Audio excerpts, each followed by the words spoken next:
la población mundial.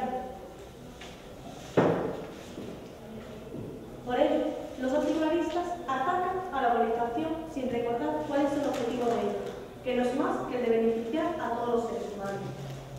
Por ello, nuestra tesis es que la globalización sí que beneficia a los países subdesarrollados, y para ello nos apoyamos en los siguientes argumentos. En primer lugar, en cuanto al ámbito económico, la globalización implica un crecimiento de las relaciones comerciales internacionales. Mientras más abierta esté una economía al libre comercio, mayor y más rápido será el crecimiento del comercio para ellos, en especial para las economías del tercer mundo. Según el Banco Mundial, desde 1950 a 1900, el número de personas que viven con un solo dólar al día ha decrecido de 1.500 millones a 1.100 millones. Además, las teorías económicas de la ventaja competitiva sugieren que el mercado libre produce tal alocación de recursos a mayor beneficio de todos los países que se envuelven. Una de las vías más rápidas para cooperar con el desarrollo eficiente de los países subdesarrollados es la integración de los dichos países a la exportación. Además, estos países tienen ventajas competitivas frente a los desarrollados. En segundo lugar, en cuanto al ámbito educativo y nutricional, la instalación de una empresa en una multinacional,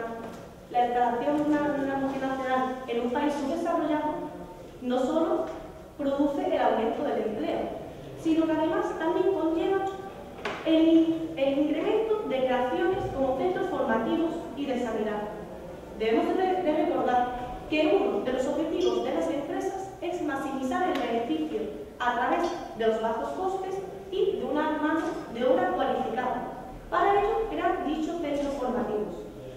Un dato que tenemos es que entre 1950 y 1900 la tasa de alfabetización mundial decreció, aumentó del 50% al 81%.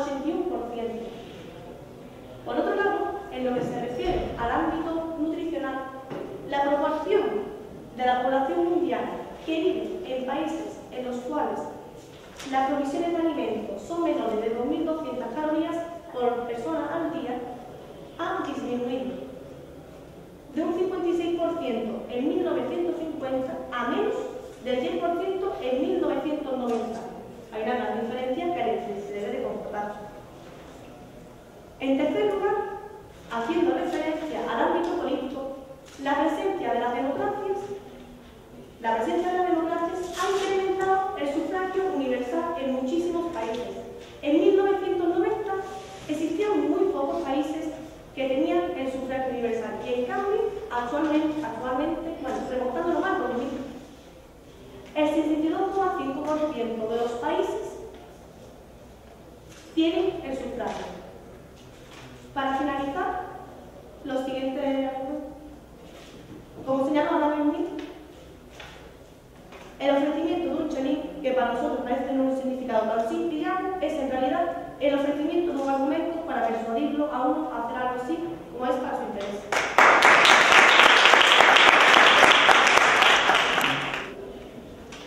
La globalización es un proceso económico, político y cultural que sugiere que la evolución de los asuntos humanos se orienta en la dirección de un modelo universal. Si los surtidores de gasolina, los iPods y los fanáticos de los ordenadores son iguales en todas partes del mundo, pero no si las políticas son justas y equilibradas en todos los países que participan. Buenos días, estimado jurado, miembros del Colegio Secretario. Mi nombre es Macarena y junto a mis compañeros Victoria, Fernando, Juan Diego y nuestra capitana Mariló, defenderemos que efectivamente la globalización no favorece a los países subdesarrollados. Nuestros argumentos son: 1. El informe sobre la riqueza global de Credit Suisse afirma que el 10% más rico posee un 83% de la riqueza total, y de esos, solo el 1% acumula el 43% de la riqueza global. 2. 1.200 millones de habitantes viven con menos de $1 al día, según la web solidaridad.net. Para que se hagan una idea, el presupuesto en armas de Estados Unidos es de 708.000 millones de dólares. Tercero, la FAO dice que la agricultura actual podría alimentar a 12.000 millones de personas. Es prácticamente el doble de la humanidad. Aquí en España se tiran 2,9 millones de toneladas que podrían dar de comer a la mitad de la población de Somalia en un año. Este método de alineación y homogeneización está dirigido y organizado para el beneficio de los dirigentes. John Perkins, ex jefe de economía de una gran transnacional, explicó en su libro Confesiones de un sicario económico el modo de operar de este sistema. Primero, identificamos un país que tiene recursos. Después, concentramos un enorme préstamo a ese país por parte del Banco Mundial o cualquier otra organización hermana. Pero el dinero nunca llega realmente a ese país, sino que va a parar a nuestras grandes corporaciones para construir infraestructuras, puertos, plantas eléctricas y parques industriales, cosas que benefician a una minoría y a nuestras corporaciones. Sin embargo, el país entero se queda soportando una enorme deuda que no puede devolver. Así que nosotros les decimos: has perdido mucho dinero y no puedes pagar tu deuda. Véndele tu petróleo muy barato a nuestras compañías petrolíferas. Permítenos construir bases militares en tu país. O envía tropas a ayudar a la nuestra en cualquier parte del mundo. O mejor, vota a nuestro favor en la próxima decisión de la ONU. Entonces, procuran privatizar la compañía eléctrica del país y su sistema de aguas alcantarillado, vendiéndoselas a corporaciones multinacionales. Como no pueden pagar su deuda, les ofrecen refinanciarla y pagar aún más intereses, exigiéndoles buen gobierno, vender sus recursos, incluyendo muchos de sus servicios sociales, públicos, penales y de seguro, a corporaciones extranjeras. Mientras, las grandes compañías exponen sus recursos, explotan laboralmente a hombres, mujeres y niños, aniquilan sus raíces y culturas, exportando comida basura, la mejor marca y programa de televisión. Esa es su oferta. ¿Cuál es el resultado de este proceso? La lucha de las transnacionales por los recursos naturales, la ampliación de la brecha entre vecinos pobres y ricos, niños malnutridos, pero con camisetas de sus superhéroes favoritos. John Adams, segundo presidente de Estados Unidos, profetizó: hay dos formas de conquistar y esclavizar a una nación. La primera es con la espada, la otra es con la deuda. Es por esto que nos reafirmamos en nuestra postura. La globalización no favorece hoy a los países subdesarrollados. Muchas gracias.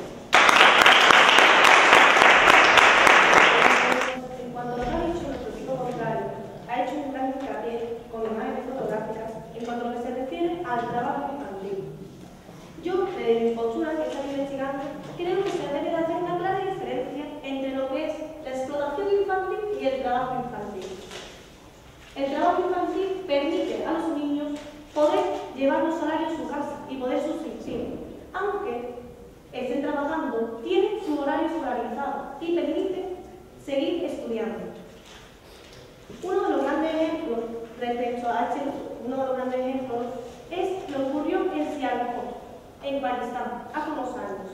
Una gran productora de balones de mano cosidos a mano. Una gran productora de balones de cuero cosidos a mano. Para comenzar a decir, estos niños trabajaban a tiempo parcial.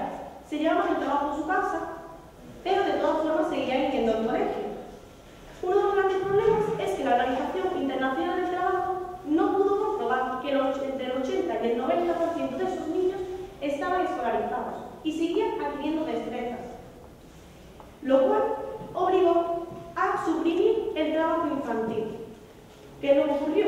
Que muchas familias de esos países se quedaron sin lo que es una aportación a su renta familiar. En segundo lugar, en cuanto a la deuda externa, muchos países perdonan dichas deudas. Un ejemplo es España, como perdonó la deuda con Bolivia y Argentina. Además, ellos hacen los préstamos y hacen muchas inversiones en esos países en infraestructura. Uno de los grandes ejemplos también es la inversión en infraestructura en el acceso al agua potable, uno de los factores más primordiales para el desarrollo de los países subdesarrollados.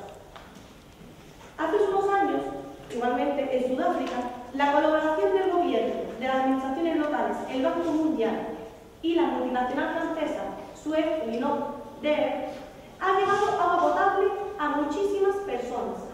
Bueno, muchísimas personas no, para ser concreto, a más de 600.000 personas en dichos países. En este pueblo, el agua hasta entonces era gratuita para el salud. Las personas tenían que andar grandes recorridos para llegar hasta el río y después tener que volver a su casa. Las multinacionales como esta, a las que tanto machacan el no contribuir a la inversión de los países, han ayudado a que estas personas recuperen tiempo y tengan un acceso a dichas posibilidades, como es tan humano como el agua, algo fundamental y vital para la vida.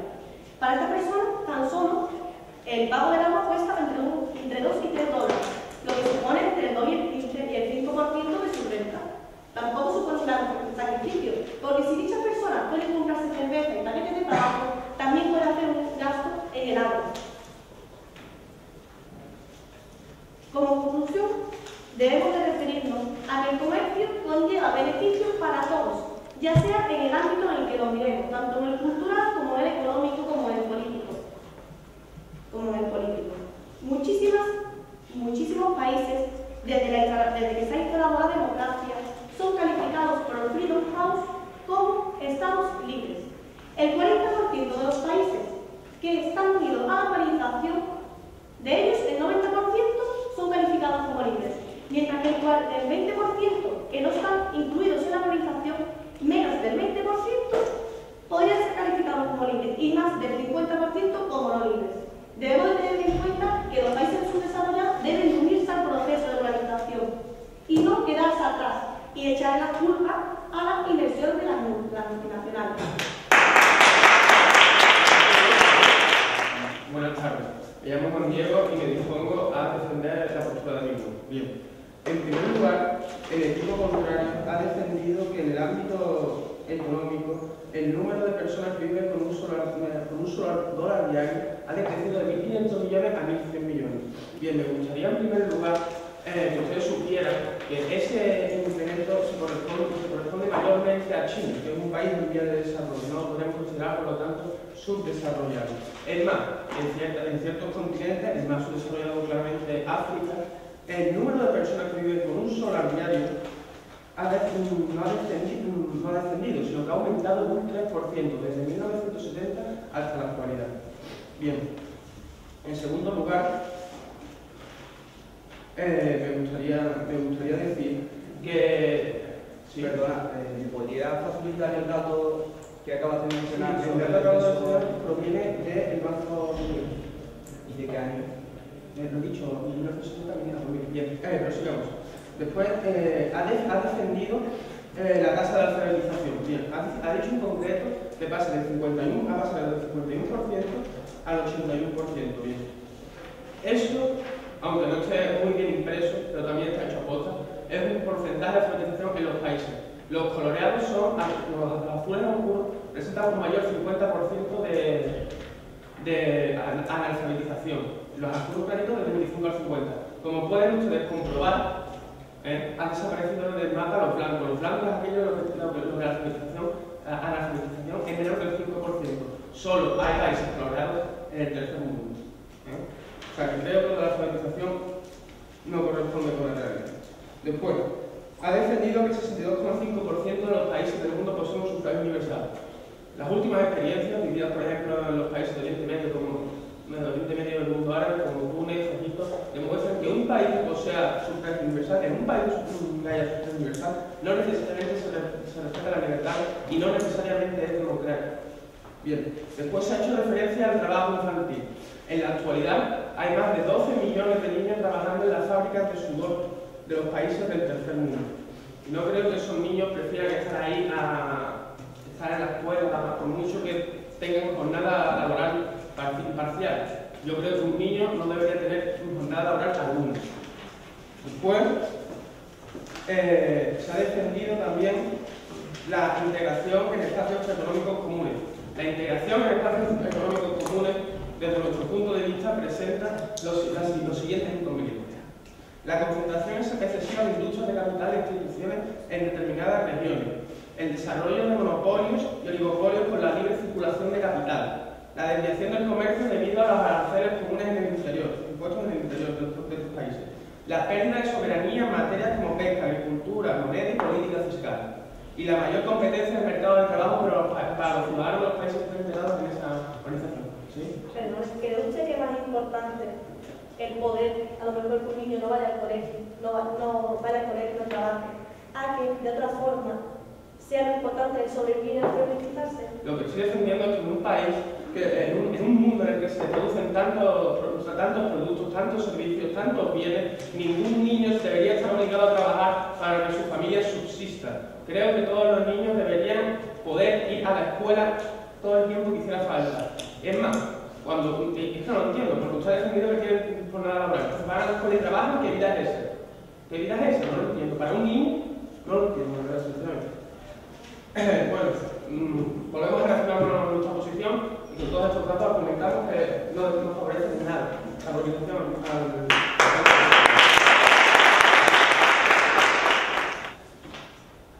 Muy buenas noches. Mi nombre es Alejandro Soto y esta mañana me he levantado con la conciencia muy tranquila de saber que este mundo va mal. Porque yo recuerdo las historias que mis padres me cuentan sobre su pasado. Realmente estamos centrándonos en qué pasa en los países subdesarrollados. ¿Beneficia o mejora la globalización? Pero yo me pregunto, ¿no nos estamos excluyendo? ¿No creemos que la globalización ha empezado ya hace algún tiempo? ¿Realmente seríamos lo que somos actualmente? Este edificio, esta universidad, estas instituciones, esta oportunidad de debatir, ¿existirían si no lo hubiéramos incorporado a la globalización y al mercado común que esta permite? Yo realmente me quedo anonadado y con asombro al comprobar el desprecio que se hace a este mecanismo eficaz que nos beneficia a todos, no solo a los subdesarrollados, a nosotros también. Eso es lo positivo. Durante largo tiempo hemos estado acostumbrados a régimen que beneficiaban a los privilegiados, ya sea el sistema estamental, una aristocracia, una monarquía que se defina como parlamentaria pero no tenga nada democrática. Sin embargo, hemos encontrado un modelo que beneficia a todos, que nos hace progresar a todos. Y la prueba de ello... Sí. Entonces, usted dice que beneficia a todos. ¿Cómo me explica que 500 multinacionales manejan el 53% del PIB mundial? Pero es que realmente eso es un dato que es cierto y es absolutamente preocupante. Pero el problema no es la globalización. La globalización hace progresar este mundo. Ese es un problema del sistema económico capitalista que concentra la riqueza y no la distribuye. Eso no está relacionado con la globalización. La globalización no solo es una unión económica, es una unión social, de cultura, de entendimiento y de control entre todos. Realmente la prueba eficiente de que la globalización puede hacer progresar a países subdesarrollados y convertirlos en verdaderas potencias mundiales son los llamados países BRIC, que están llamados junto a los Estados Unidos a liderar este mundo. Entonces, si la globalización compone la inclusión cultural, ¿cómo explica la persistencia de los índices de analfabetismo en África? Por supuesto que existe el analfabetismo. Es más, hay gente en ese país que no sabe leer y escribir. Hay gente mayor en ese país que no sabe leer y escribir. Pero evidentemente el retraso está ahí, es innegable, pero el progreso hacia adelante también lo es. Por lo tanto, sí, beneficia. No podemos solucionar los problemas del mundo en 10 años. Los problemas del mundo que llevamos teniendo miles de años. Mucho antes de Cristo, mucho más. Roma, la antigua Grecia, el antiguo Egipto. ¿Qué pretenden? ¿Que en 50 años solucionemos los problemas del mundo? No, pero vamos hacia más. Por último, me gustaría finalizar ya, para terminar mi reputación, en decir que nosotros, si somos lo que somos actualmente, si tenemos esta oportunidad que se nos brinda y este consenso y esta posibilidad, es gracias a un mercado común que beneficia y que en un momento determinado empresas extranjeras vinieron a invertir en nuestro país a dar trabajo a la que ahora son nuestros padres de los países.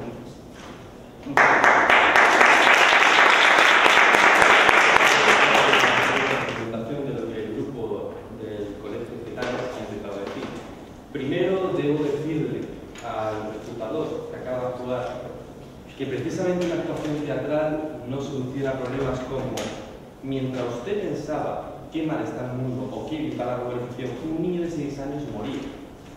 Eso es un dato que yo, por lo menos, mientras lo pienso, yo tengo en cuenta. Otro dato, a usted le preocupa que 500 multinacionales controlen el 53% del PIB. La preocupación no redistribuye riqueza. Sería un buen ejemplo del poder de la religiones, pero no es lo de muchos poderes, lo siento. También podríamos hablar de los países emergentes y de cultura, algo que ustedes han intentado mencionar, no mencionar. Estados Unidos y Reino Unido son los mayores exportadores culturales del mundo.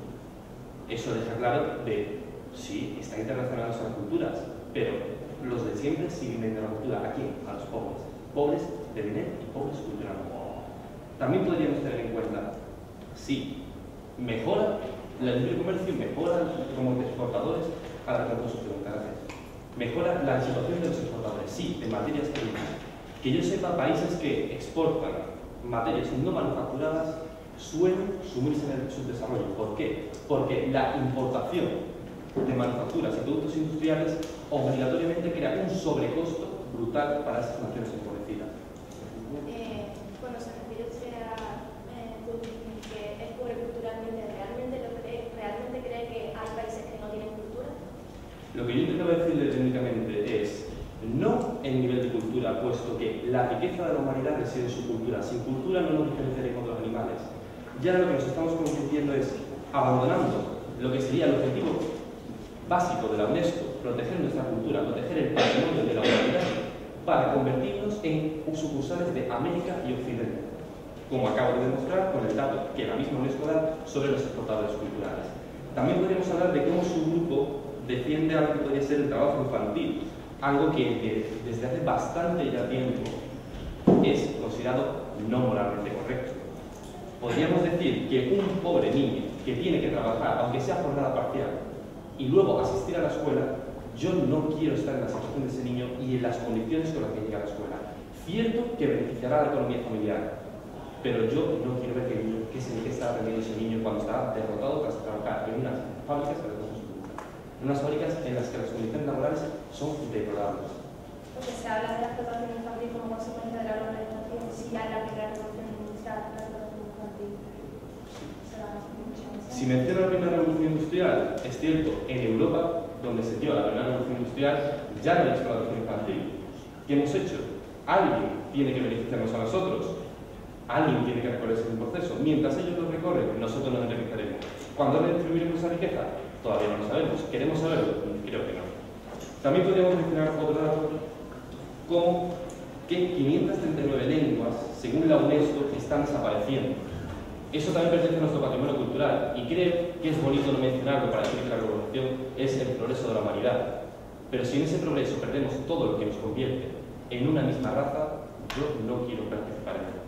También podríamos tener en cuenta cómo el dato de que 2.000 millones de personas con $2 al día es una cifra que ustedes no han mencionado. Sí, 1.200 personas, han bajado 300 millones de personas. Pero subir $1 al día para tener una vida menos mísera que no alcanza ni de lejos el PIB per cápita, por ejemplo, pongamos Estados Unidos $45.000 es la renta per cápita. Sinceramente, a mí no me parece progreso, a mí me parece vamos a maquillar el tema a ver si conseguimos que la globalización parezca menos mala.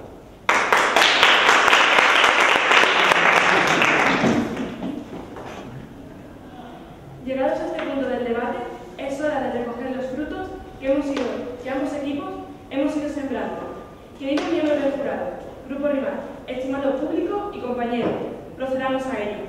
El Colegio Cristales ha tratado de sostener mediante una serie de ideas el tema en apoyo a la globalización. Ideas a las que el equipo ha refutado con sólidos argumentos. Primero, en el ámbito cultural, los pueblos perderán su identidad, su alma, y pasarán a ser colonizados del siglo XXI, zombies o caricaturas modeladas según los patrones culturales impuestos por los países imperialistas. Segundo, el endeudamiento de los países subdesarrollados, la privatización de sus servicios y, por lo tanto, la condena de sus habitantes de sus recursos y de sus vidas. La sociedad de los países occidentales somos marionetas voluntarias de la extensión de las modas, del egoísmo, del fanatismo. nuestros políticos son manipulados por las grandes organizaciones, que tienen el origen de su ideología en el enriquecimiento de unos pocos. Tercero, la pérdida de soberanía de los propios Estados en favor del poder de las grandes potencias occidentales que manejan las instituciones que nos controlan. Por si esto no fuera suficiente, para demostrar que la globalización no favorece a los países subdesarrollados, mi equipo ha tenido la cortesía de dar la palabra a nuestros compañeros en el último minuto, quienes no solo no han refutado el testimonio de John Perkins, sino que no han contrarrestado los datos de mi compañero Juan Diego. Nuestros argumentos son claros. No está globalizada la salud ni su prevención, sino los medicamentos a través de los laboratorios multinacionales.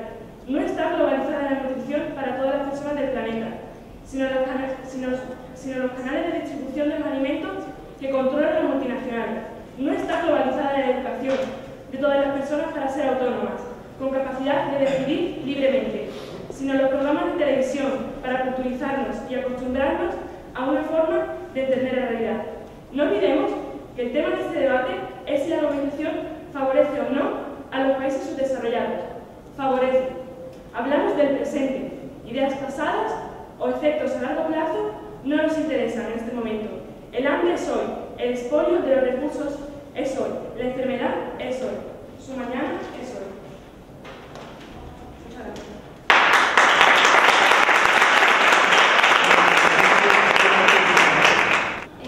Me alegra de estar aquí, como mencionado, y de haber compartido esta experiencia con todos nosotros. Y bueno, a continuación haré referencia a ciertos fallos que consideramos que ha tenido el equipo contrario y una pequeña conclusión por parte de lo que viene a ser el debate en su conjunto. En primer lugar, me gustaría decir que se ha centrado fundamentalmente en hechos de actualidad. La globalización es un fenómeno que ha llegado fundamentalmente en ese momento, con lo cual no podemos querer que estos países subdesarrollados tengan una respuesta inmediata. Están en vías de desarrollo, muchos de ellos, con lo cual es normal que la pobreza impere en ellos. Con lo cual, los datos del presente hay que enfocarnos en vista al futuro. Por otra parte, habría que decir que la globalización es un hecho inevitable. Nosotros, ahora mismo, por así decirlo, estamos siendo invadidos por la cultura americana. ¿Quién no celebra Halloween en estos días? Pero aún así, tenemos que tener la capacidad de conservar nuestra propia cultura. Pero, claro está, la cultura evoluciona y todos los países tienen una cultura. Pero claro, al haber un cierto feedback, pues es normal que ciertos se pierdan en base a los derechos humanos, que han de ser respetados cada vez más. Bien, quería concluir con que no hay que sentir pena por estos países, sino empatía. Empatía viene de la palabra pathos, en griego, que significa sentimiento. Con lo cual, me gustaría decir que hay que comprender a estos países, no rechazarlos, ni darles la limosna, sino potenciarlos, al igual que con Argento nos está dando una oportunidad. Si la globalización cortaríamos sus alas, no podríamos darle la oportunidad de que entrasen en el carro de la emergencia. Los dejaríamos de lado, con lo cual